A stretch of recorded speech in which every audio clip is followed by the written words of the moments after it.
Call to order the October 23rd meeting of the Cary Town Council. And at this time, I'll recognize Councilwoman Bonsall for our ceremonial opening.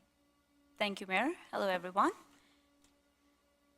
October is a very special and busy month. There is so much more to discuss, but today I want to really talk about the people that live in Cary. They're making Cary what it is today. This past weekend, we celebrated Volunteer Appreciation Day in our beloved downtown Cary Park. Although I couldn't be there because it coincided with Diwali, my best wishes were with everyone who serves our community. Cary's commitment to recognizing and celebrating its volunteers is truly inspiring. Speaking of the residents of Cary, 25% of the residents are born outside United States. It is our diversity that makes Cary shine. Just this month, our very own Mayor Harold Weinbrecht and Morrisville Mayor T.J. Cawley went viral in India for their dance performance in Humsab at Kokabooth. All major news publications celebrated this joyful moment that prompted unity, love, and respect across the borders. Many of us, including some from the council and staff, also participated in that dance as well. A fun fact about Diwali is that people buy metal 2 days before the festival, as it reflects prosperity and happiness in the home. In many ways, that tradition mirrors what our volunteers bring to Cary: prosperity through service and happiness through joy of giving. To all our volunteers, thank you for your time, your compassion, and your dedication. You are the heart of our town and the light that keeps our community strong. Your efforts remind us that we give back, we all shine a little brighter, sending endless gratitude and love to those listening. And now, if you can do Pledge of Allegiance. Pledge allegiance to the flag of the United States of America and to the republic for which it stands, one nation, under God, indivisible, with liberty and justice for all.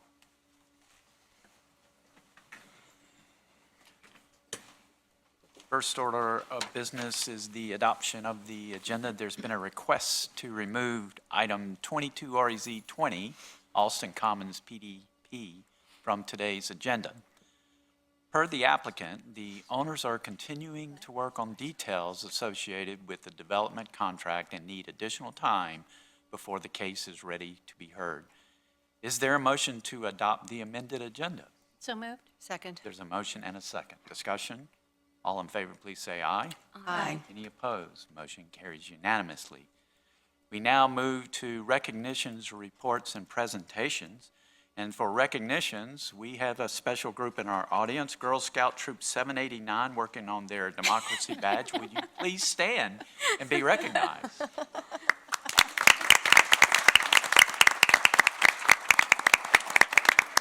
Thank you so much for being here. Our first presentation is the Cybersecurity Awareness Month proclamation, read by Councilmember Bush. Thank you, Mayor. This is one of my most favorite months besides all of the holidays. It's Cybersecurity Awareness Month, and nobody gets more excited than I do. Normally, I come up to the front and I have a proclamation, but this time I thought I'd step back and remind everyone about why I get up once a year to talk about cybersecurity. There are a number of threats that are now, I used to talk about it, say, oh, did anybody ever get a phishing scam, or did anyone ever get their identity hijacked? And every once in a while, somebody might raise their hand. But at Scam Jam a couple of weeks ago, which was a targeted and focused scam prevention done by the Secretary of State, Elaine Marshall, and the Insurance Department, as well as Department of Justice, was to help senior citizens understand that they're vulnerable to being defrauded out of their money. And it's not just them. I think it was last week, there was a story about an 86-year-old grandmother in New York City who lost her entire $700,000 life savings to cyber criminals who tricked her for months and put fake pop-ups on her screen and on her computer and impersonated bank officials. You may have even received a text message that says, hey, I'd like to buy your house, right? Or, your UPS delivery is going to be late. Click here. Those aren't from the people that you think they're from. And cybercrime is now expected to cost nearly $10 trillion globally by the end of this year. $10 trillion globally. And it's not just coming to us. Our kids, 60% of our kids now are online, and they're using social media, and they've witnessed things like cyberbullying, and they may have even been victims themselves. And they can accidentally download something that they think it very well might be a game, but is actually malware. And this free game access is actually going into their phones and looking up information about you. So when we talk about cybersecurity, we're really talking about protecting everyone, because we are as safe, just like as we say that safety is a shared responsibility, cybersecurity is absolutely a shared responsibility. And I certainly don't want to hear about another grandmother who lost her life savings, or a single mom whose identity's been hacked and doesn't know how to get into her Venmo or Zelle account. So when we talk about these things, there are 4 things that I'd love each of you to remember. The National Cybersecurity Alliance, which I was a board member, it's called Stay Safe Online now, says there are 4 things that you should really practice. One is to use a strong password, right? That doesn't mean your kids' names or their birthdays, right? Or your birthday or the street number. It's really a strong password that has multi-cases and maybe has an ampersand in it or an exclamation point or something like that. Or use a password manager, and they're everywhere. 1Password, and Google has it built in. Also, turn on what's called multi-factor authentication. Now, it's a little annoying, I know. That's when multi-factor means you're going to put in a password and then it's going to text you back, right? And it's going to say, is this really you? That's multi-factor authentication. And then if you see something, say something, right? Recognize and report a scam. If you're in the corporate world, or if you're a Town of Cary employee, you may have received a phishing email this week. And if you did, here's the next question. Did you know that there was a button at the top of your Outlook that says, report phishing scam, right? I didn't, because it was off my screen. I had a small screen. So it's not just important to recognize it and don't fall for it, but to also let other people know when it happens. And then finally, make sure you update your software regularly. I saw a friend of mine the other day with their iPhone who had 780 updates that were required on their iPhone. Oh, wow. Right? Like, I'm not going to do that. You need to do that, because a lot of those updates are really important to protect you. So if you need more information, or if you're a parent who wants to know and have access to internet safety for your own kids and how to talk to them about being safe online, you can go to staysafeonline.org, or you can look PBS, well, maybe PBS isn't there anymore. You can go to a wide variety of places to look for how you can train your family, your friends, and yourself on how to be safe online. And with that, I'll read the proclamation, which is that on this month of October 2025, whereas Cary is committed to upholding its values of service, excellence, integrity, and people by protecting the digital trust that supports our residents, employees, and community partners. Whereas Cary recognizes the critical importance of cybersecurity in safeguarding the personal information, financial assets, and essential services relied upon in Cary. And whereas cyber threats, including phishing, ransomware, data breaches, and identity theft, continue to increase in both frequency and sophistication, posing serious risks to individuals, families, and organizations across our community. And whereas digital technology is foundational to life in Cary, supporting everything from public safety and transportation, healthcare, to education, utilities, and local government. And whereas Cary recognizes that cyber threats are not only global, but are local, and they target municipalities, our critical infrastructure, community services that residents depend on every day, and these threats can disrupt the systems and the services that people rely on, from emergency response, financial management, to utilities and community programs that impact the safety, reliability, and well-being of our community.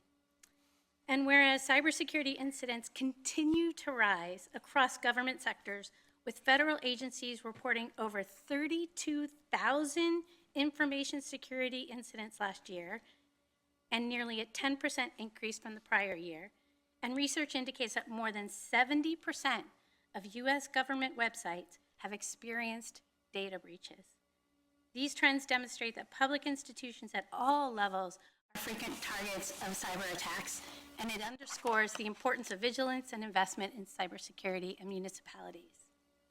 Whereas Cary is committed to securing its own infrastructure, protecting the data that is entrusted to us by residents, and ensuring continuity of critical public services, Cary strives to follow the cybersecurity best practices to reduce risk and prevent service interruptions.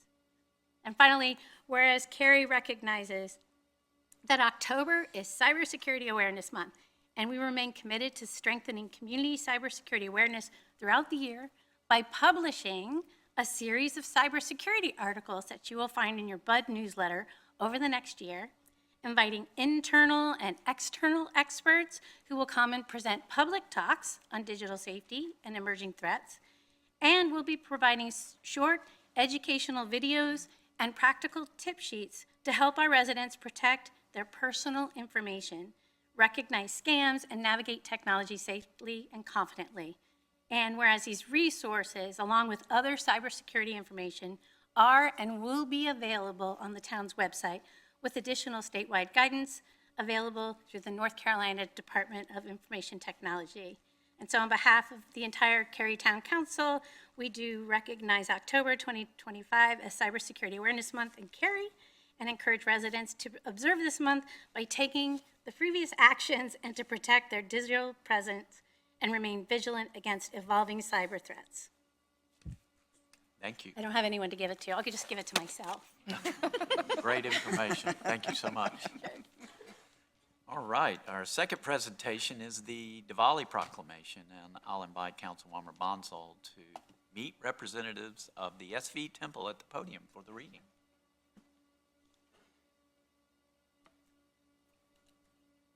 You all can join. Come on up.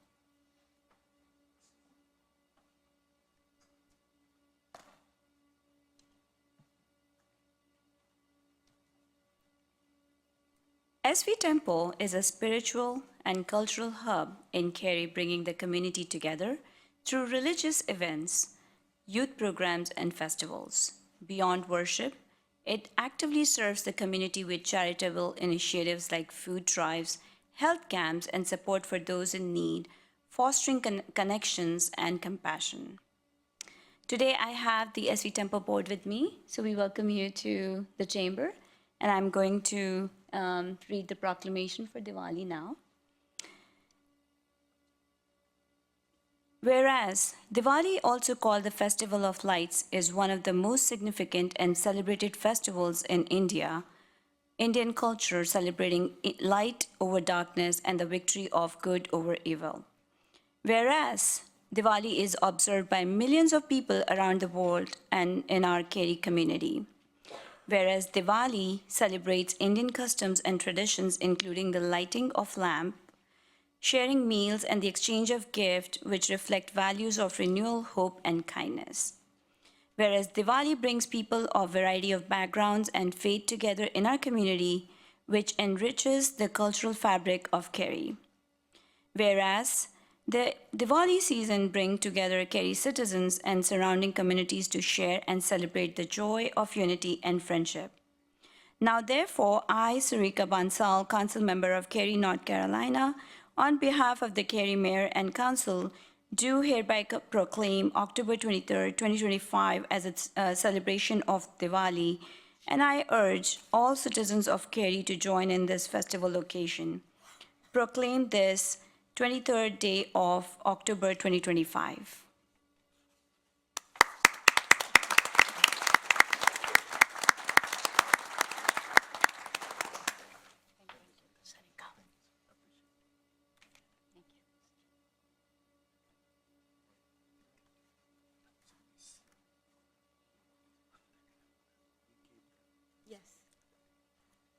I want to thank the SV Board for being here. I think one of my first items that I looked at as a committee member in the early 2000s was to put a sign on Chapel Hill Road for the house that used to be the SV Temple. That's how far you've come. You've come a long ways. Maybe before some of you were born, I don't even know. But it's such a beautiful campus now and a great place of worship, a great place of community gathering. So you've come a long ways, and thank you so much for presenting that to them. Thank you, Mayor. Okay, next, our third presentation is Cary Band Day Proclamation, and I'll invite the director and members of the band to join me at the podium.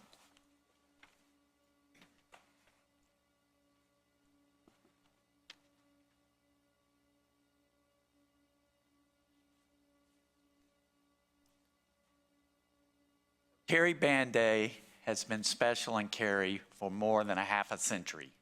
That's how long it's been going on in Cary. And it impacts lives, not only in music, but impacts our community. You're ambassadors for our community. Jennifer, Bryson Robinson would not be here if it wasn't for Cary Band Day, right? True. My first time coming to Cary was for Cary Band Day. So there you go. There's one example right there. And then we have Michelle Craig's son is in the Cary Band right now. No telling what kind of impact that will have. So thank you for holding Cary Band Day. And for those who don't know, it's a competition.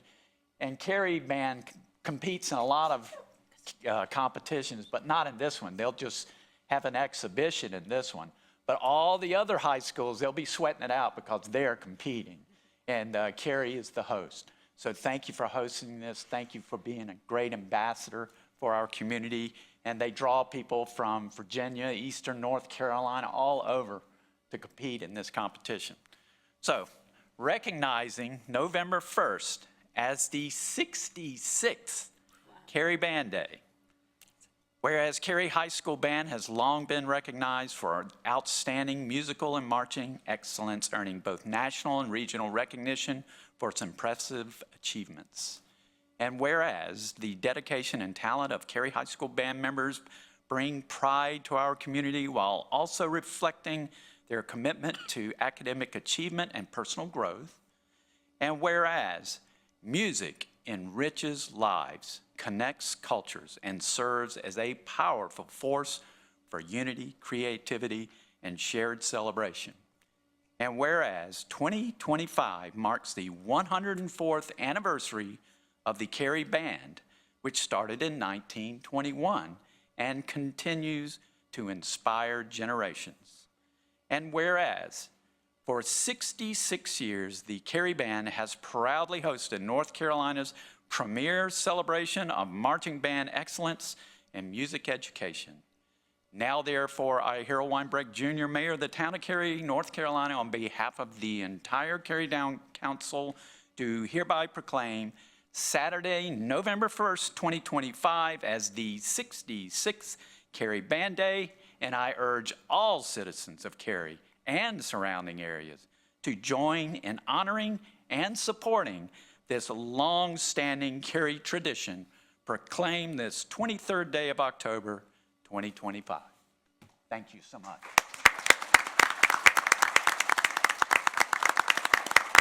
Now we have a special treat. We get to hear from the band members. Hello, everyone. My name is Bonnie Smith, and this is my second year serving as Cary's drum major. My name is Claire Wilson, and this is also my first year serving as drum major. We are proud to be able to accept this year's proclamation on behalf of the Cary Band. For those of you who don't know, this year's show is called Concrete Canvas. It is an exploration into the mind of a graffiti artist. This show has won us numerous awards this season, as well as Grand Champion Awards last weekend at the Cape Fear Cult Classic competition. And for those non-marching band folks in the audience, that's a big deal. For 66 years, Cary Band Day has hosted the premier competition, or Cary Band has hosted the premier competition in the state of North Carolina, bringing in musicians from all over our state and surrounding states. Visiting Cary and performing on Cooper Field is a highlight of their season. So, while we're up here, we would like to invite you to attend this year's Cary Band Day. Every contribution counts to our band. It's our biggest event of the year, and this is how we generate funds for our program. Without it, the magic you see on the field and on the stage would not happen. Thank you for your continued support of the Cary High School Marching Band.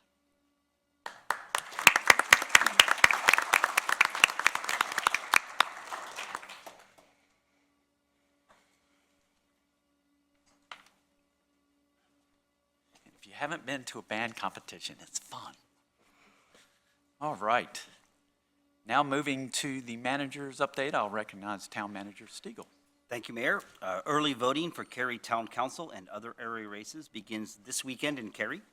From October 25th through November 1st, Cary Wake voters can come to the Herb Young Community Center here at the Town Hall campus, or go to the John Brown Community Center in Apex if that's more convenient.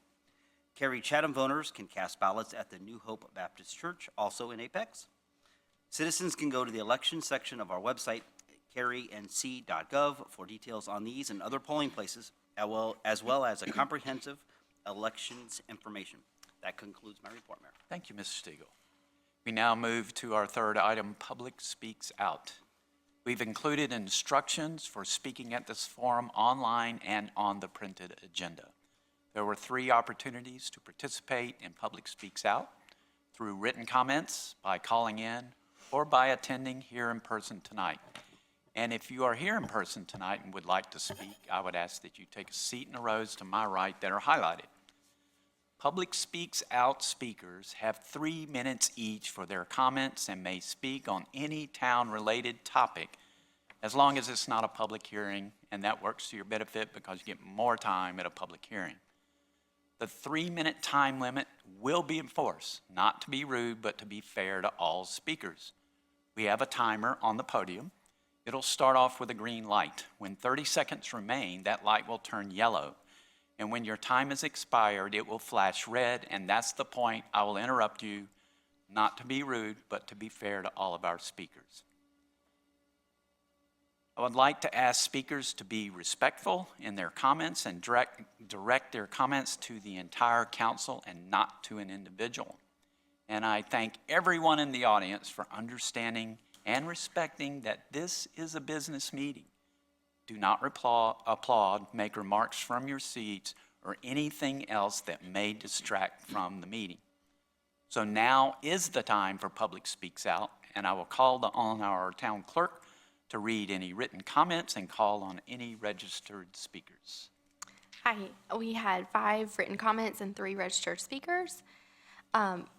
Our written comments, Billy Yarber raises concerns about e-bikes being ridden on sidewalks and greenways. He reports near collisions and notes that teenagers often ride without helmets. He expresses concerns about safety and the growing impact of e-bike use in his neighborhood. Tave Dakota suggests that Cary consider implementing a dark sky law to limit artificial lighting between 1 a.m. and 5 a.m. Then we had 3 written comments that were from longtime residents of Weston Point that oppose the rezoning that would allow the apartment development near their neighborhood. They cite concerns about traffic, safety, infrastructure, capacity, impacts on community character and wildlife, and potential effects on property values. Our first registered speaker is Rosalind Elwood.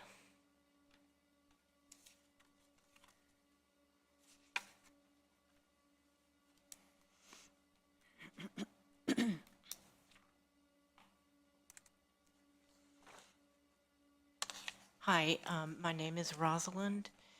I'm speaking about the Calyx Senior Living rezoning applicant. My purpose in speaking is because Calyx Senior Living Development have consistently refused to consider any and all of the Melody Lane community's major concerns. Their massive concrete monolith plans are too large for the tract beside our wells and septics. It will undoubtedly have catastrophic impacts upon our wells and septics and privacy. they've consistently refused to acknowledge the hydrogeologic facts and deny culpability for any damages. We've consulted several hydrogeologists and engineers and met in person with the director of Wake County Water Quality for Wells and Septics. One of these hydrogeologists laughed when I shared that Calyx told us that their own geological survey proved that it wouldn't affect our wells and septics. Calyx offered to email us this geological survey but has denied to do so despite several follow-up emails from us. April 30th, we met with the Calyx team and expressed our serious concerns. We were told they would consider a 75-foot buffer, among other things.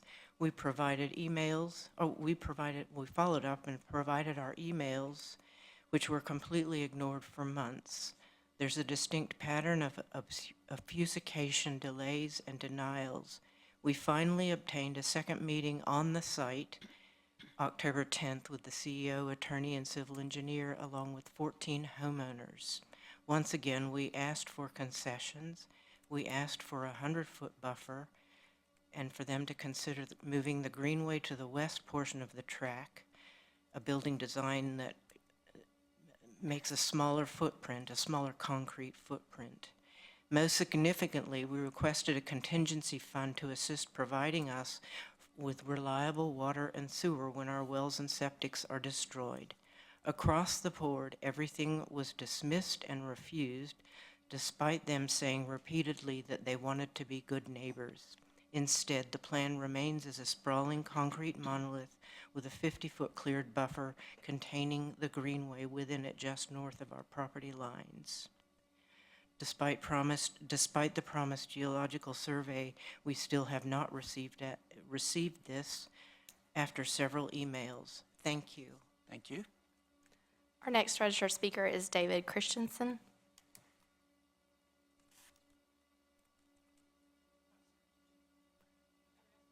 No. And then our next registered speaker is Gail Johnson.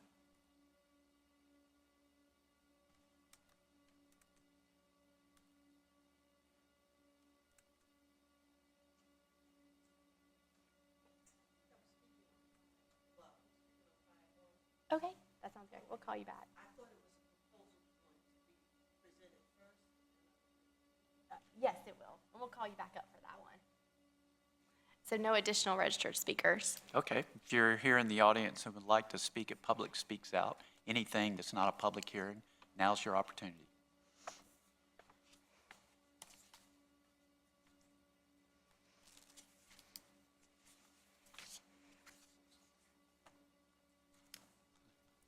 Hello, Council. Thanks for the opportunity. My name is Chad Bowers, resident in the Bexley community at 112 Juliet Circle.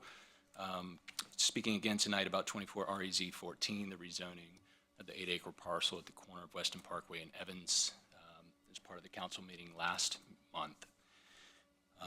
At that meeting, several of you had said this proposal needed to go back to the drawing board, that the transitions weren't right, and that this felt more like a redevelopment than a rezoning. And you're right. This isn't just a zoning adjustment, it's a complete redevelopment, and that carries major consequences for the homeowners around it. Under the current zoning, the property already allows a range of uses, and we've lived with that understanding for the past 20 years. When the residents were first shown a concept last year by Highwoods, it included 77 townhomes as an option, or 300 apartments. Then at some point, the townhomes disappeared from that plan.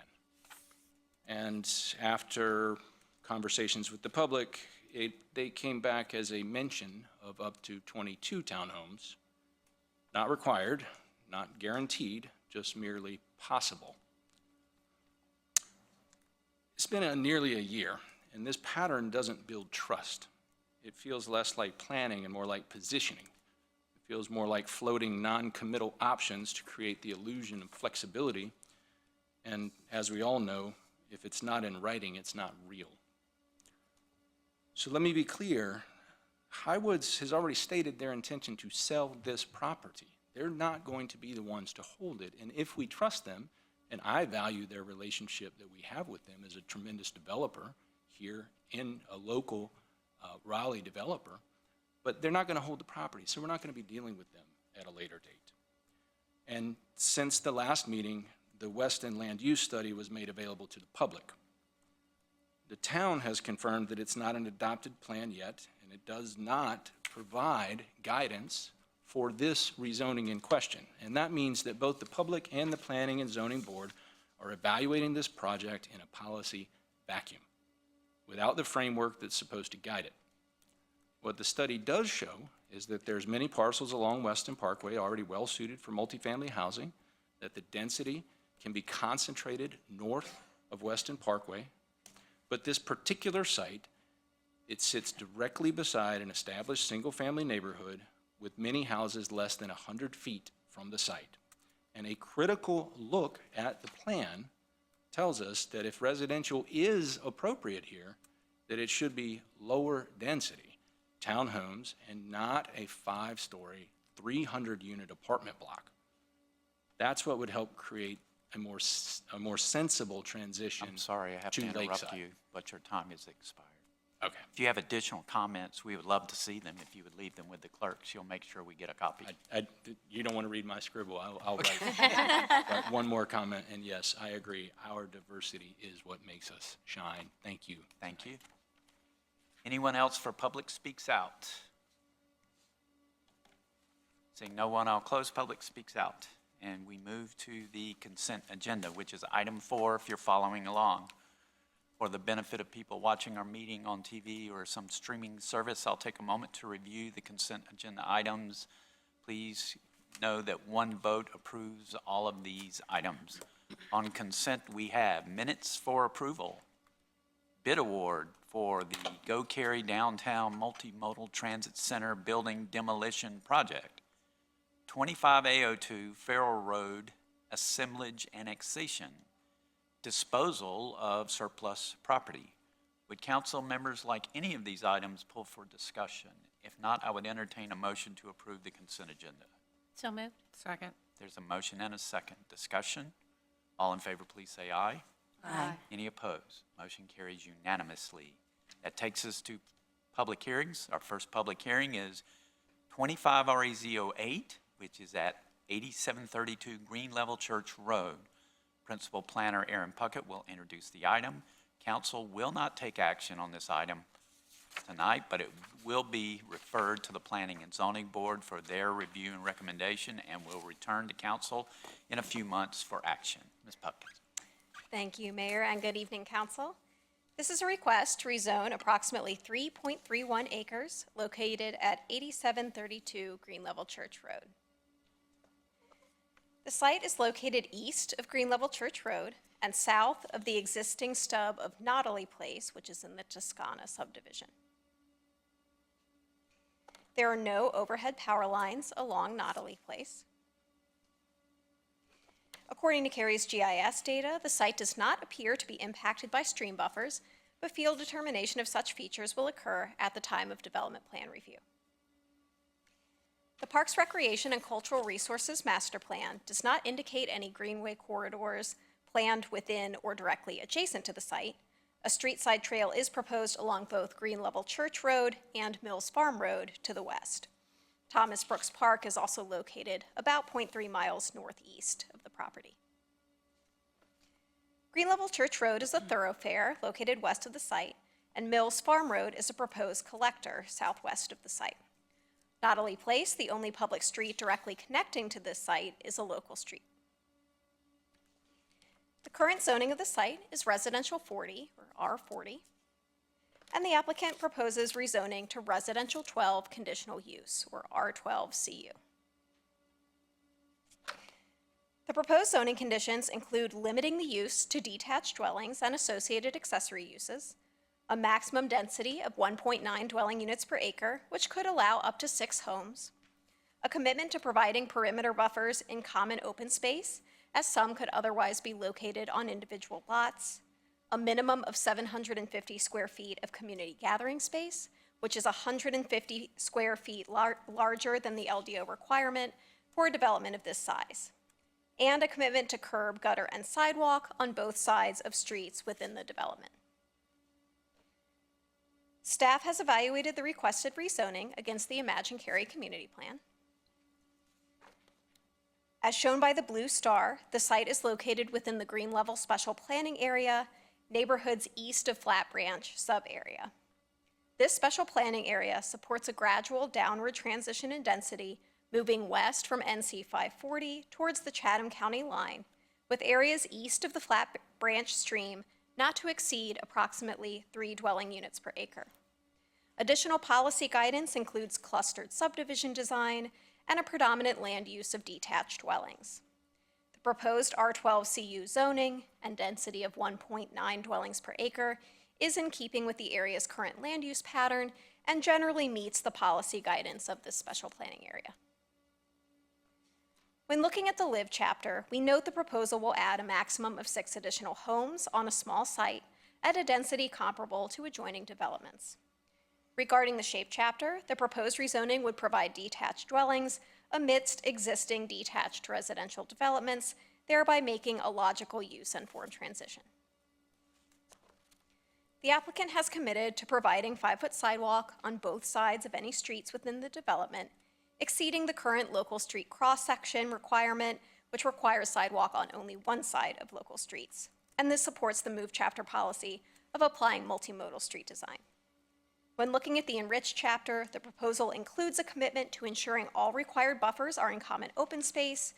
The LDO otherwise allows buffers for 8,000 or larger square foot lots to be on those individual lots. This commitment may help better ensure tree preservation over time, which can help protect tree canopy. The project will otherwise meet minimum LDO requirements for open space and for buffer widths and planting rates. A neighborhood meeting was held in June of this year, and 14 members of the public participated. Questions and concerns were related to an adjacent rezoning request, the proposed density, stormwater control measures, and the extension of Nautilus Place. Staff has since received 1 email citing concerns with the proposed density and received 1 call with questions about the proposal. Staff mailed notice of the public hearing to property owners within 800 feet of the subject site, which exceeds both state and Cary's LDO requirements for notice, and staff also posted a sign on the subject site. This concludes my presentation. Randy Miller, the applicant's representative, is available to provide comments, and following the public hearing, I'm available for questions. Thank you, Ms. Puck. Mr. Miller?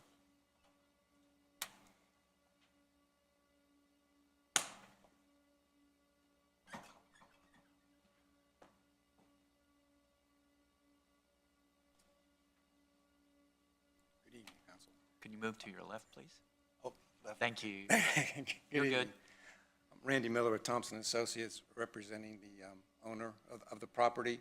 I think staff did an excellent job on presenting this case on the rezoning request.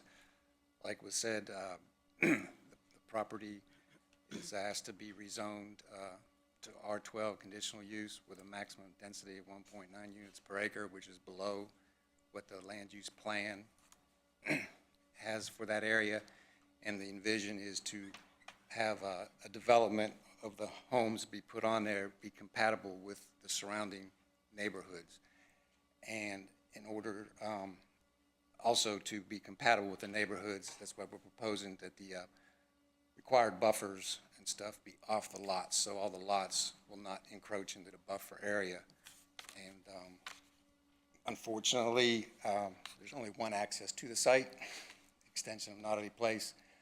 I know in part of getting to this point, some of the staff's comments were the fact that, like they said, they would like to have sidewalks on both sides of the street. And unlike the existing street in Nautilus Place, have curb and gutter and sidewalks on both sides.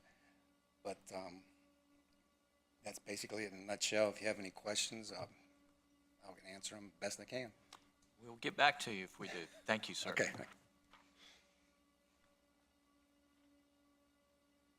So now is the time for the public hearing for 25 REZO 8. And first, I'll call on the clerk to read any written comments and call on any registered speakers.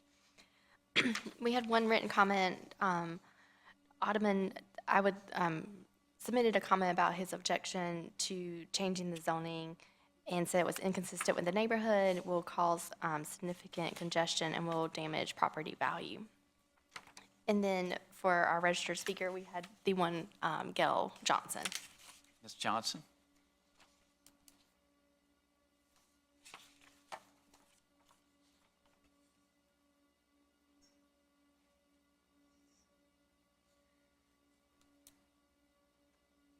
Could you move to your left, please? Oh. Thank you. Yeah. Hello, I'm Gail Johnson. I live on gate 620 Belgate Place. Right near, I could look at the neighborhood.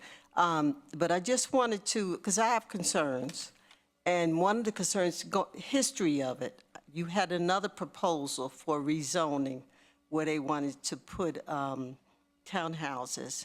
And the planning board, and I came and, was concerned and objected to that. The planning board denied that. My understanding is that proposal is going to come back to you. So it didn't come back to you, but it's going to come back. And my concern is that this may set a precedent with this particular proposal that's coming now, because that property is adjacent to it.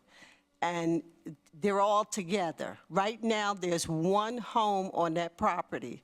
There's one, it's less than 2,000 square feet on all that property. And I think there's a reason. There's a drainage water problem. I know they talked about storm, whatever they're going to do, storm water, whatever protection. But I know that when they put those in, they passed those costs, when the developers put the storm drains in, they passed that cost on to the homeowners who buy it in HOAs. So those people that will be moving, if they do 6 houses, the homeowner's fee is going to be tremendous.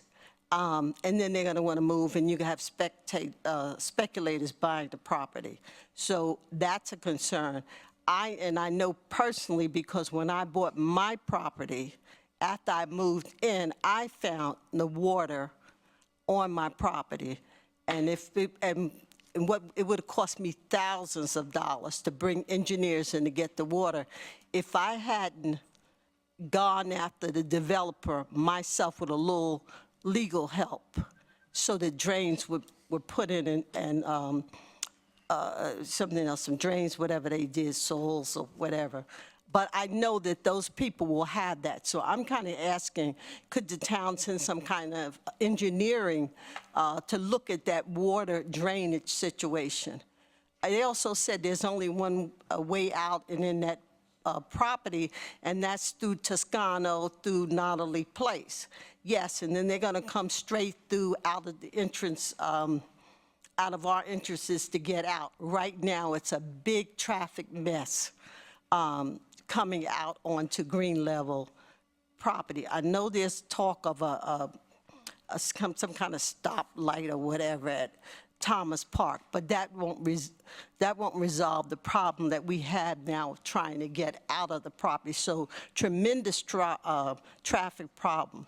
And I know that you have some rule as to how many, who can do a traffic study. But I believe if you did a traffic study, because if you're going to okay them, the other development is going to come back, and there's no traffic study going to be made.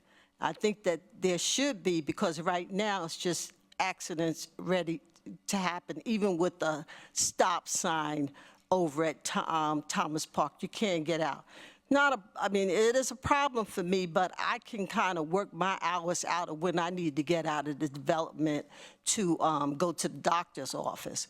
But right now, the school system is bringing all these buses into our neighborhood because they can't stop on Green Level. So all the buses are coming right near me, right on my corner. I can't even get out the corner because they can't stop on Green Level. So there's a lot of problems, and maybe that's why that property only has one house on it now, because of the situation that they're in. I know about the Imagine Cary plan, but I don't think the Imagine Cary plan is for this purpose. And if it's helping, you want this project so that you can have more housing, I don't think this is going to be, I don't think those townhouses are going to be any better, because what I'm seeing is speculators are buying them and then renting them out. So, I mean, that's like almost like you're putting apartments in. That's all I have to say. Thank you. Thank you. Any other registered speakers? No. If you are here and would like to speak at this public hearing, now's your opportunity, and I would invite you forward.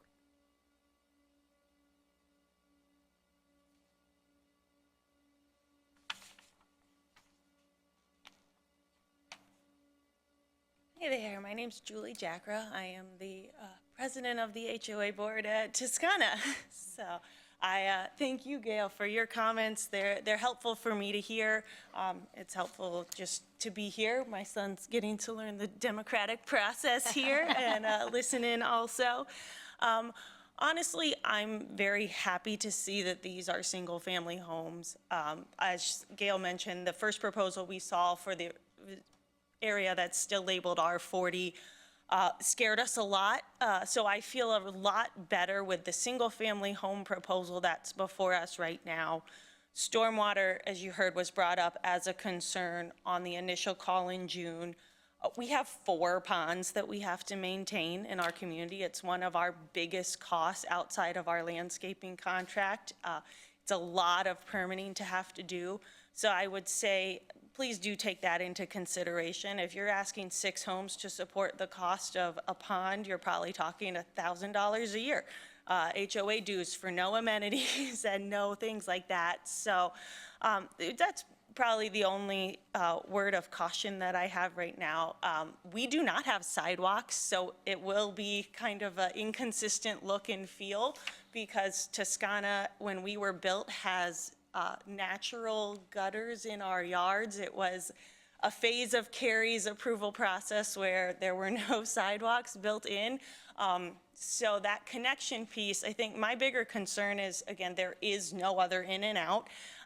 And what are we going to do as green level grows to be 4 lanes? As we continue to have our kids grow up and they're driving cars and they're turning in and out, we already have traffic from Sutherland that drives through because their turn is even worse to see because they're on a bend. So they drive all the way through on Holston Bank just to come out to turn left or right where we are to avoid more traffic coming in and out of their neighborhood. So Sutherland has 1 in and out. We actually have the 2. One is just a right turn only onto green level. And then the other thing on behalf of my son would be to ask you, as you do look to grow this and grow this area of the town, is to get that Parks and Rec underway. We actually have trails and people are walking on them. They're not part of the Cary system, but the outer loop is, and the inner trails are maintained by us, but the people who are in Thomas Brooks right now are walking our trails. They have them. We would love to see more trails, would love to have the town come and add that to part of your Greenway map trails and just take that over because people are using it from all over. It's a great trail system.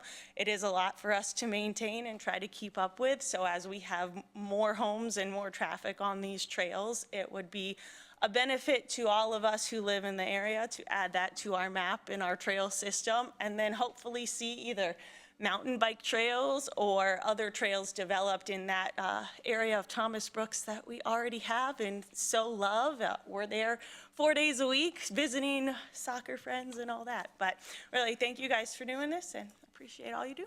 Thank you. Anyone else to speak at this public hearing? Would you mind please sharing your name once again? Julie Jackra. Not a common one. Seeing no one, I'll close the public hearing. And before, There's one more. that's the applicant? Yeah. I don't know. We can call you back if we have questions. Okay? Ms. Puckett can come up. And I want to thank our speakers for speaking this evening and being here this evening. Your input is very valuable. I do want to address some of the things I heard. And by the way, any question you have in this process, and I'll talk about this process later, Erin Puckett is your liaison, and she'll have the latest and greatest information, so make sure you stay in touch with her. We talked about, or I heard stormwater, and Cary requires a 100-year stormwater event, or 100-year storm event. So they've got to be able to handle that. Am I correct? Right. And so that should help in most cases with flooding. Traffic studies, I want to be clear about traffic studies. We just had a talk on traffic studies. Traffic studies provides information. It does not require improvements. So we could have the information and ask the developer to do something, and they could just say no. So traffic studies just provide information, and we have estimates that could give us information. So I just wanted to be clear about traffic studies. And then I heard comments from both of our speakers about if we want this project, as we grow this area, please understand it's not we. The property owners are the applicants. They are the ones proposing. We evaluate based on the Cary Community Plan that was created by citizens, not by us. And so we're trying to see if it matches the citizens' plan of what they want to see in that area. And so that's what the advisory board is going to do. That's what staff has done. They've shown you some of that. And that's what we'll eventually do. But a big part of that process is your input. So thank you for that input. And I'm going to stop at that and open it up to my council members. That's your district, right, Ms. Bonsall? You may want to speak on this. Yeah, thank you. So first of all, I really want to thank Gail and Julie to come out and speak at the council meeting. It's very important to hear.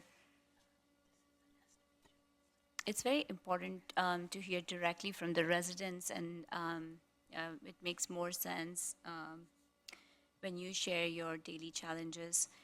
One of the things I want to share with the council, because I live there and my daughter does horseback riding, which is right across from this neighborhood, the traffic is extremely fast on this strip. And it is almost impossible to get in and out of any of these neighborhoods, Sutherland, Toscana, and Woodland. It's, you are going to get rear-ended. And most of the families that live in, like, the demographics of those neighborhoods, they're pretty much younger families with younger kids who are first-time drivers. So it's very, very hard for the student drivers to really exit and enter those neighborhoods. And this goes back to, Mayor, what you were saying, that we just, discussed about the cumulative study. Will this particular case fall into the same scenario where you see where R40 is right adjoining to R12? That's exactly the area that's going to be up for rezoning. So can we look at this together and see what would be the impact? That would be my request, because we really have to do something for traffic calming on that strip. But again, it's just information. It does not require. No, I know. And so I don't want to give false hope to anybody. We can get all the information in the world, and all they have to do is say, no, not doing it. I understand. I understand what you're saying, but, this is a challenge that I'm sharing on behalf of the residents. And this is constantly, if you go to those neighborhoods, this is one thing that would come up in every conversation. And what I would rather see is there any criteria for traffic signals evaluated by us or DOT? That's what I was wondering. Yeah, are there any warrant studies for any of these neighborhoods That's where it's on gonna Green Level Church? You mean for the existing neighborhoods? For the existing neighborhoods, if That are- it's that bad, have we gone out and studied these intersections to see if they meet warrants? I don't believe we have. I'm going to glance toward transportation, but I'm not aware of any recent studies that Okay. we have. I would suggest that we take up Ms. Benzal's recommendation to study these intersections and see if we can talk to NCDOT about having any of these intersections studied to see if they meet warrants for a signal. And just to be clear for those that are here, NCDOT owns road, NCDOT looks at the criteria, and NCDOT decides whether or not traffic signals go in. All we we can can do is collect it. All we can and do is Mother, say, may I? could you look at this? We can advocate on behalf of the citizens, Yes. and I think that's exactly what we're doing. Yep. That's the right thing to do. But I think, and just from a project perspective, it's a single-family home.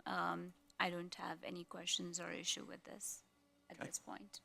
I have a couple of questions. Sure. but- Okay, so just to reiterate, this was the area we used to call the conservation district, right? Where it had swales and no sidewalks. It was a It was a nice exercise in Nice idea. It was a nice idea that didn't really pan out. pan out. So we'll have a neighborhood in the old conservation district looking feel that connects to a neighborhood with sidewalks and curb and gutter. Do we have that anywhere else? I mean, what does that look and feel like? How do we do the transition? Like, I'm just curious.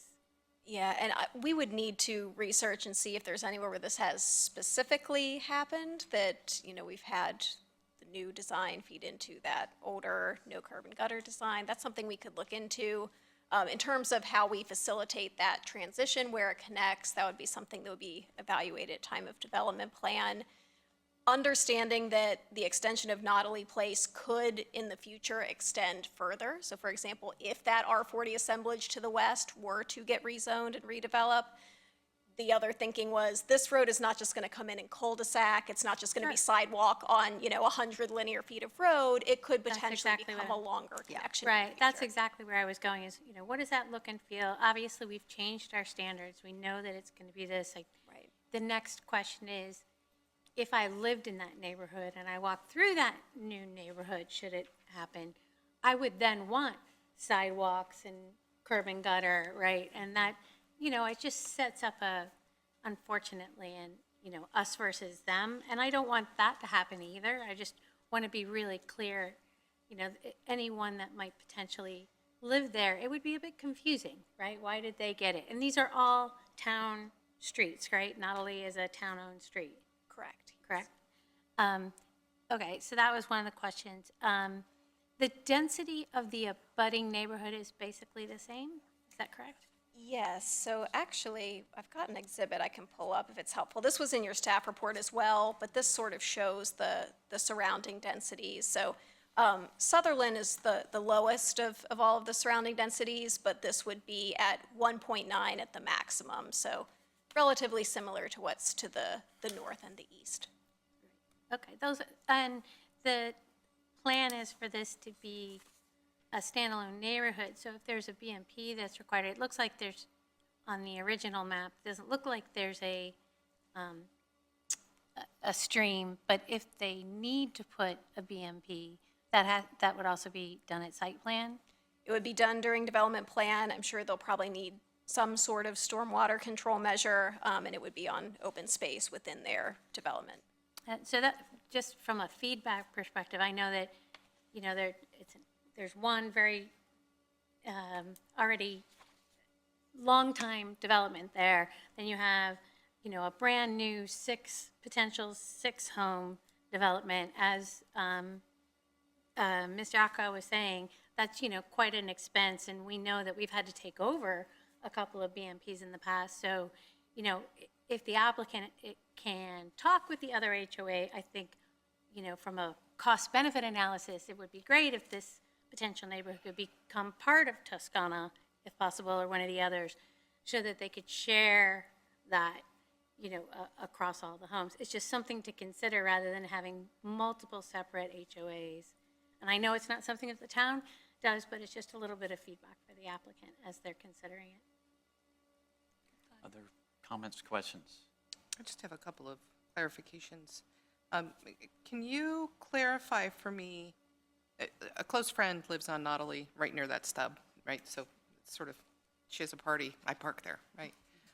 So I'm pretty familiar, and we walk dogs in Nautilus. So what I'm trying to understand is, they do have, and forgive me, ditch isn't a nice word, but they have a very big ditch in their yard. Swale. Swale, very big swale. That is in fact a water management feature? I believe so. That would have been the alternative to curb and gutter previously. It was that old. We wanted the We rural wanted the feel. rural What happened feel. was, no one in this area wanted to have Cary develop, so they said, if you're going to develop, make it look like it's in the country. Yep. So our planning department recommended that we have this country-like, Okay. rural cross-section. And we signed off on it. We signed off on it. We thought, okay, let's give Sounds this a like a good go. idea. And then what we didn't know is that we pictured like country developments, but what happened is you got suburbs with this road With the, treatment. with the With the swale. swale. Okay. Right, and so then it's, after some point, we're like, enough is enough. Let's get sidewalks and curb and gutter back in. And people said, why don't I get sidewalks and curb Yeah, and when gutter? am The I next gonna thing get you a happen sidewalk? is, Yeah. when is Yeah. I get sidewalks? So That's the with- next Yeah. question. So with it connecting to the stub, how does that work that now there's curb and gutter? Where's That's that what she was water? asking. That was my question. Where is it going? Well, I Oh, think, you put it underground. And, so it's really just to let it sink down into the ground in a, No, they create a stormwater System. system that'll take it out, just like all of our curb and gutter here. The swale out is to where? above. To a neighborhood that doesn't have curb and gutter? no, to no. the sewer system. Just, the swale is just the sewer system above ground. That's what I'm asking. So if the But- current sewer system is above ground, how does now the underground sewer system? Connect. Stormwater system, not sewer Stormwater system just connects it. So the stormwater goes into the swales. I don't think so. Yeah. Am I not saying this clearly? I'm Does just, some engineer from our staff want to address this? Look at Russ, he's like, He said, no, thank you. They'll connect. yeah, they all connect. That's the answer. They'll connect. Can you repeat the question? so if the neighborhoods that are there, and that my understanding is this is both sides, I'm only familiar with Toscana, they've got swales Yes. instead of what would be a traditional gutter. Yes. And so if this neighborhood puts in traditional curb and gutter, where does the stormwater go? We've got the situation in a lot of places where you've got widening that we've either done adjacent to widening that hasn't been done, and depending on topography, it'll either come from their site into their swale or go from their site into a pipe. Oh. They would then build that would be largely under the curb and gutter and then connect to a storm drainage system. Thank you. So depending on the topography, it's even possible that water from Toscana could go into this new neighborhood. I'm not familiar with the topography, but yes, that's possible, Okay, thank depending you. on which way it flows. I just could not wrap my brain around how that curb and gutter would work there. I just want to also say, I was really pleased, and I know that the sidewalks won't be connecting to it as existing sidewalks. I was very pleased to see sidewalks included as a condition on a rezoning. I would love to see more of that, because that is, I think of all the things I hear from residents, does anybody here request for anything more than sidewalks? I don't think, it's the thing. So I just wanted to make sure to point out how most excellent I thought that was. And then, just really quickly, the buffer, what is the width of the buffer that's required? So as of today, it's completely surrounded by other similar single-family detached development, which would only Oh, I'm sorry, occur- I meant the stream buffer. Oh, So the there's- stream buffer. Yes, I'm sorry, yes. There's not a stream buffer on this site according to our GIS. There may be a stream shown on our maps, and if there is, they would have to get a Okay. determination at time of development plan and figure that out. We don't have a stream buffer. I misunderstood that. So the gathering, or the open area will be also the buffer, as in the buffer between the neighborhood and adjacent? Right, the perimeter buffers in between the neighborhoods would have to be on common open space. Thank you, I appreciate it. That's all my question. But that's not the same land as the 750 square feet of gathering. Correct, so the perimeter buffers would not count toward the gathering space. That would have to be an actual Okay. gathering space. Well, I think one thing that we often see when you get down to smaller parcels of land are people shoehorning a lot of development onto the site. And so I really appreciate the developer coming in with lot sizes that are like the neighboring developments. I think this is really nice, and I agree with Carissa. I think it's wonderful that they're putting in the sidewalk on both sides of the street and doing a 750 square foot community gathering space for just 6 lots. There's a lot of pluses to this development. I'm not as worried about the flooding off of the site for the reason that the mayor mentioned, that we have really high stormwater standards. So I'm very pleased with this. And the follow-up on the storm water standards, they weren't always that way. We had none in 2000, then we went to 5-year, then 10-year, then, 100 I can't remember. 100 now. 20-year, and now we're at 100 years. So we're trying to adjust to climate change where the stormwater mitigation really matters, so. Yeah. Yeah, I agree. I think this is the first time one has come in that normally you have a give and take and a back and forth, and, well, I wish you could do this, well, I wish you could do this. Well, this one came in with a lot of good intention, which I really appreciate the authenticity and the intention aligned with it. And I would like to see if staff can find it, what you all think it might look, the transition from rural conservation district to sidewalk, what that might look and feel like. I would imagine that you have this like a ramp at the end that runs perpendicular to the sidewalk, and then, you know what I mean, like, just like you would finish off a sidewalk. Yeah, so. I'm curious Yeah. of how that looks. Yeah, it'll be fine. Yeah, I'm sure. Well, and they have, in Toscana, they have walking paths.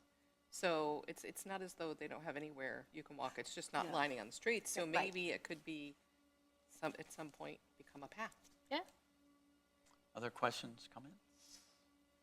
So this will go to our Planning and Zoning Board. That's an advisory board, and what they do is determine if this matches the Cary Community Plan, which I mentioned earlier. Their decision is a recommendation. It's not a binding decision. So all it is a recommendation. So then it'll come back to council in a few months. And at that time, council will evaluate the citizen input, the staff input, the advisory board input, and make a decision at that time. Until then, I would invite you to work with the applicant on any concerns. I would also, if you have any questions, please contact Erin Puckett. Like I said earlier, she will have the latest and greatest information, more than we would. But you're always invited to contact us with any questions or information, and we'll get those answers to you. And you're invited to come back to each and every meeting. You can come back at any meeting and talk on any topic you would like. So thank you so much for being here. Thank you. All right, we will move to our second public hearing, 25A07 Wesley Manor. Principal Planner Rachel Smith will introduce the item, and council may take action. Smith. Yes, good evening, council. The owners of approximately .7 acres located at the northwest corner of High House Road and Bay Oak Drive have petitioned for annexation. The request also includes .42 acres of intervening right-of-way along Bay Oak Drive for a total annexation area of 1.12 acres. The property is currently located in Cary's extraterritorial jurisdiction and was rezoned to residential 12 conditional use in March. Annexation is being requested in order to connect to Cary utilities for the development of up to 2 detached dwellings. Following tonight's public hearing, council may take action on the proposed annexation. This concludes staff's presentation, and I will be available for questions following the public hearing. Thank you, Ms. Smith. So now's the time for the public hearing for 25A07 Wesley Manor. And first, I'll call on the clerk to read any written comments or call on any registered speakers. No written comments and no registered speakers. If you're in the audience and would like to speak at this public hearing, now is your opportunity. Anyone to speak at this public hearing? Seeing no one, I'll close the public hearing, open it up to council members for questions, comments, or motion. I don't have any questions, so I'll make a motion to approve annexation petition 25A07. I'll second. There's a motion, second, and a third. Discussion. I think there was a fourth. All in favor, please say aye. Aye. Any opposed? Motion carries unanimously. All right, moving to our discussion items. Our first discussion item is data governance strategy policy and artificial intelligence policy review. Our CIO, Nicole Coughlin, will present this item, and council may take action. Ms. Coughlin. Good evening, Mayor and Council. I'm here to share an update with you as to where we are with our proposed data governance strategy and artificial intelligence policies. I want to start by thanking Council for initiating this important conversation on artificial intelligence policy back in January. Your leadership set the foundation for everything that has followed since. Over the past year, our team has been learning experimenting, and engaging with experts, including workshops here in Cary, as well as at Harvard, to ensure our approach reflects best practices and Cary's values. The feedback you shared during the September work session helped shape the data governance strategy and AI policies before you today. They're grounded in strong data management and responsible AI innovation. This has truly been a one Cary effort built through cross-departmental collaboration and shared learning to ensure we move forward together with both curiosity and care. And as we talk a little bit more about how our values impact the way that we look about our approach for both the data policy and also then, therefore, the implementation, I want to share how we look at them through the lens of our values. So people first. Data and AI is not about technology, it's about people. We are listening, building trust through transparency, and ensuring staff and residents feel informed, supported, and included in this transition. Evolution. We're taking an iterative approach, starting small, learning fast, testing and refining as we go. Through small pilots and real-world use cases, we continually adapt to community needs and emerging technology. Working smart. By integrating strong data governance with AI, we create the potential to reduce routine work, improve access to information, and give staff more time to focus on higher value priorities. This approach can strengthen data-driven decisions and help us work more efficiently and responsibly for our community. And anyone can lead. Data and AI belongs to everyone, not just IT. We're creating space for staff across all departments to collaborate, lead pilots, and serve as data stewards. This collaborative approach allows us to reimagine how we deliver services. Policy 188, Data Governance Strategy, is a framework that ensures that data receives equivalent governance and attention and protection. We understand that we need to be privacy and security. It's our main thing, by the way. Fairness and access, transparency, accountability, and innovation. Policy 189, Artificial Intelligence, defines staff's understanding of AI and establishes an ethical framework. Framework addresses potential risk, including algorithmic bias, privacy concerns, and transparent challenges.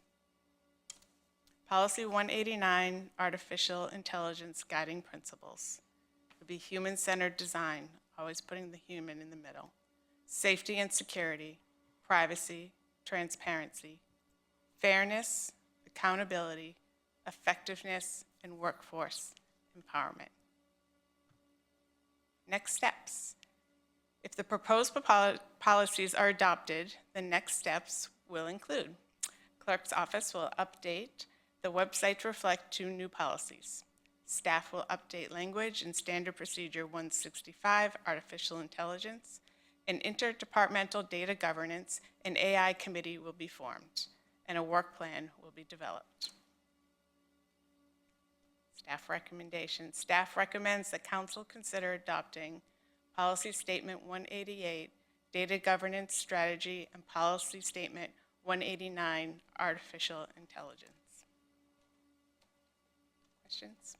Thank you, Ms. Coughlin. And I was really looking forward to what you had to say about this, and also looking forward to what Laurie has to say about this. But before Laurie speaks, I want to put you on the spot. Sure. So I know this is ever evolving in exponential ways. I mean, just in the last year, I can't believe how much I'm using it. So my question to you, do you feel like we're just taking the first of many thousands of steps, or do you feel like we've got a better grasp on things? And I know we're going to evolve and change as we go. But. Yeah, it's actually a great question, because I think it's a little bit of both, right? Okay. I think we're grounded in learning. I think we've got a great framework to work within. I think it's going to go really, really quickly, right? So our challenge is much like most of technology, right? It's going to be keeping up with it. This, for me, is a very human endeavor, though, because it has the potential to impact everyone. And so we're being very careful and thoughtful about how we do that to make sure that we're bringing everyone along and training them and providing the tools and the time to learn. Awesome. Laurie, I'm dying to hear what you have to say. So first off, I would like to thank you. I think you took some great direction from the other council members here at the table. I thought both Councilmember Robinson and Councilmember Cone-Johnson gave you some feedback to look at data governance first, as it's the basis for AI in general, that without a data governance policy. So I really enjoyed reading that. I also appreciated within the policy the recognition that AI is evolving so quickly that to put a true hard policy in place is really difficult, since it evolves so quickly. Anything you put in place right now in 6 to 8 months probably wouldn't be applicable. So I liked how you framed it around our guiding principles and in our mission, which was very different than some of the other AI policies that I read, like San Jose's and some of the other folks who got out, I think, potentially ahead of their skis. And no, I don't ski, so I just know what that means. And so I appreciated that. I also was really grateful that you talked about public service efficiency. You talked about the goals of the policy rather than the how of the policy. So I really thought it was both policies are very thoughtful and will allow us to really harness the benefit of all the technologies associated with it. And I think likely will be a regional, as many things that staff does, ends up becoming a model for our regional partners to take on and use. So I actually enjoyed, of course, I'm nerdy, but I really enjoyed reading it. And I like the thoughtful way you guys, you as a team, all weighed in on it. Ms. Robinson, you live this every day. This is what you do. So I'm dying to hear what you have to say about this. Well, I think both policies are excellent, as Lori said. The thing that I probably am most excited about is that you're creating this data governance and AI committee that will be cross-department. What we find with governments that do this is that they actually foster communication. They're using that committee to foster conversation that propels this new cooperation among departments. So I'm really excited about that. I think that's an essential element to the data strategy, so I love it.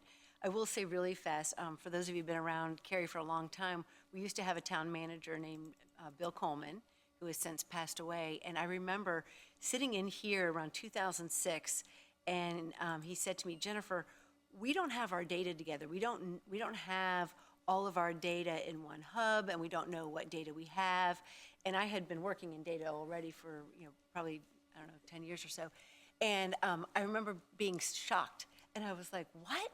We don't have our data together? That's terrible. I can't believe that, because I was working a lot with private sector at the time. So it is really great to see this concrete step. I think, Nicole, you've been doing a lot with data for a long time. So this is not, for citizens who are watching, this is not the first step. Correct. This is step 5,000, but now what you're doing is you're putting some formality around it. Exactly. And I love it. I love what you're doing. I will make one tiny little edit, if that's okay with you. Yeah, absolutely. On the data governance policy, you have your glossary of terms, you're defining everything. The last one is not in parallel with everything else, and I know that's a nitpicky thing. The but subject. It's, yes, subject, verb. You have just a verb. So if you can just, we'll approve it, but if you could just go back and just clean that up, so it's just nice and clean. I'd Absolutely. appreciate it. It's the people who provide context and ensure data for the subject matter experts. Other comments? Can you just go back to what your next steps are from a policy, after a policy is approved? Sorry, on your timeline? You had a great graphic. Yeah, that one. So the one thing I actually didn't mention is the workshop similar to what we did with David Graham. We're going to do a similar workshop facilitated by IDC. Not quite sure what that looks like in format, but similar around Yeah, I data. remember Sorry, around seeing data. it on there. So that we can make sure that the data is aligned with our AI. And what is your expectation after that? What do you I'm not asking, like, I can see her like, no, I'm not telling you. Why don't you But- just give us periodic updates from the committee? Right, yeah, is that what we should expect is updates from the committee members? Sure, we can come back whenever you would like, and I'm happy to provide a presentation. That would be great. Okay. Whatever cadence you would like. That's perfect. Well, I'll make a motion to approve. I just wanted to Oh, make one, sorry. just Go one ahead. quick comment. When we asked staff to dig into this and asked you to dig into this, I thought to myself that night, I was like, how are they going to do that so it's not obsolete overnight? And you did it, and I just want to commend you for that. I would not have been able to figure out how to go about that as well as you did, and I just was really impressed with the fact that it's like I said, not going to be like, oh yeah, we did that thing, and now everything's changed a month later, so well done. Well, and I will say, when we talk about the cross-departmental groups and the importance of it, that's what made this policy, right? Yeah. I'm sorry, are there other Yeah, members that want to talk to? I just, Sorry. I just want to I got follow all up and say, excited. I'm exactly where you were. I was Yeah. like, How are they going to do that? Yeah. so, I'm sorry, on this end. Ms. Sarko, you also contributed a lot to the conversation that initiated this. Yeah, I mean, this is my area of expertise. Yeah. So I'm very glad to see that, we are making some progress in this area. First step is obviously for development of policy. I have a question. I didn't see anything which, I know that there is, under artificial intelligence, it talks about potential risk, but with data, risk is always the biggest factor. Like, how are we managing the risk around data leakage, data manipulation? Again, wish the security person was here today. So it's a great point, right? It's something that we think about every day. We do have security policies. We're very fortunate to have a CISO and a team, and they have been doing lots of training this Cybersecurity Month. But that's always forefront in everything that we do, in every application that we come in. We have a risk matrix that we go through. We also use vendor tools to help us analyze the risk of bringing in a different application and that background of that company, as well as just good data practices internal, which will be part of the data governance as we're bringing in the stewards, and will always be to talk about that. Wonderful. So we have that policy separately, and then this is going to be kind of, that will apply on this one, is what you're saying. Okay, that makes sense. Thank you. Thank you, Ms. Bonzo. Ms. Craig or Mr. Smith? This is not my area of expertise, but I'm learning, and I'm excited to have the opportunity to learn more. Jack? Well, I'm trying to keep a straight face and say this is my area of expertise. Somehow I think you'll see through all of that. No, I think anything like this, the explosion of opportunity to make us all more effective is there. The converse to that, or the other side, is the challenges will be always great so that we don't have abuse. And what I do like is we have a kind of a culture that follows that stuff closely, and that we have great leadership in our IT area that will help us with that. So the opportunity is there, and the confidence I have is we have the organization that I think will take those challenges head on. I think, Lori, Carissa, and Jennifer, you said them all well. This will be a constant dynamic from my perspective. And, maybe we'll be at the point where we're going to have to hire a lot of my grandkids to help with this stuff. I don't know. But I think it's a great step, and I really like the thought that was put into it. So, Ms. Bush, I think we're ready for you. Okay, sorry. Go for it. I'll recommend, or make a motion to adopt the policy statement 188 and 189, data governance strategy and artificial intelligence. I'll second that. There's a motion and a second. Discussion. All in favor, please say aye. Aye. Any opposed? Motion's unanimous. Thank you, Ms. Kaufman. Thank you. Our last discussion item was pulled or tabled at the beginning of the council meeting when we amended the agenda. So now the council will go into closed session. Would someone like to read a motion?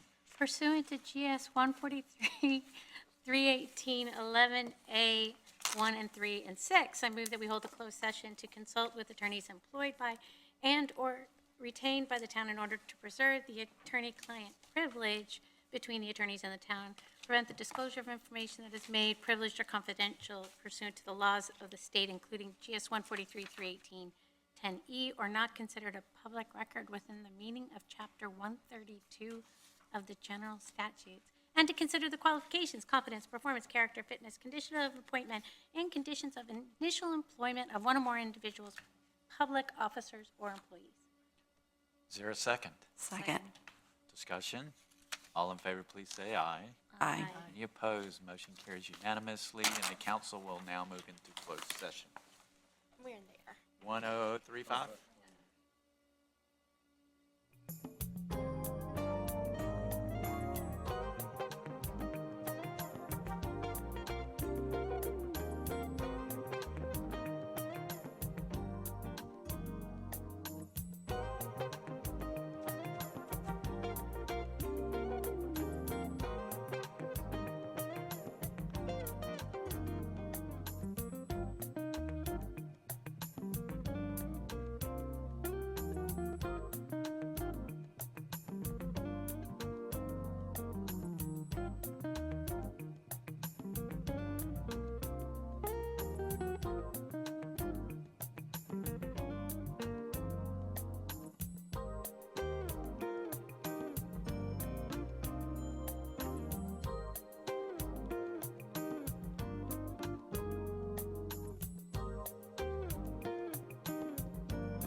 reconvene our council meeting. We have concluded our business, so this meeting is adjourned.